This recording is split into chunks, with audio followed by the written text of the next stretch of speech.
그 채무자의 의지가 가장 중요해요. 개인회생 같은 경우는 일정한 소득을 발생시켜서 갚아 나가는 것이기 때문에 소득이 어쨌든 소득 활동을 해야 되니까 그런 의지들도 중요하고, 파산 같은 경우는 소득이 없거나 매우 적어서 변제하지 않고 모든 채무를 이제 면책을 받는 건데, 그것 같은 경우는 자존감이랄까? 이런 것들 때문에 진행조차 하기 싫어하시는 분들도 있고, 그래서 이 사건을 진행할 때 저는 가장 중요한 건 의지예요, 의지. 어쨌든 내가 처한 상황을 이겨내서 새롭게 시작을 해야 되겠다.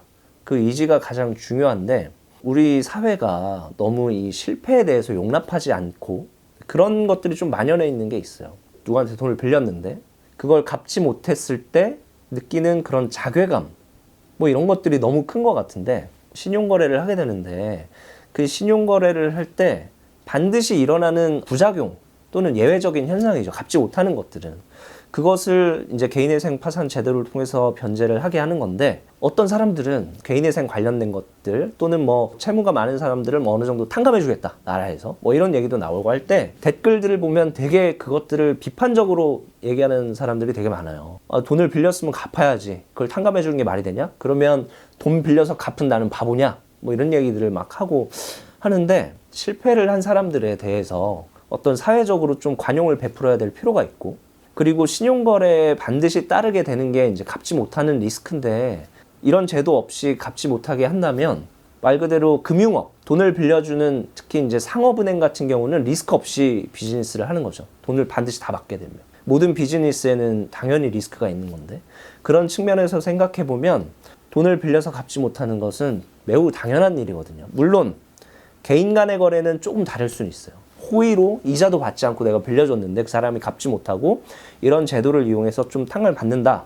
그러면 당연히 도덕적 해이, 우리가 얘기하는 그런 모럴 해저드에 대한 얘기들이 나올 수는 있겠지만, 적어도 저는 금융기관에 대해서 빌린 채무들은 그렇게까지 생각할 필요가 없다고 생각합니다. 그 개인회생 제도나 파산 제도를 이용할 때 스스로 너무 자책할 필요도 없고, 이런 자본주의 사회에서 허용하는 그런 거래들에서 실수를 한 것이기 때문에 다시 한번 뭐 갱생할 수 있는 그런 의지들을 갖는 게 무엇보다 가장 중요하다고 생각합니다.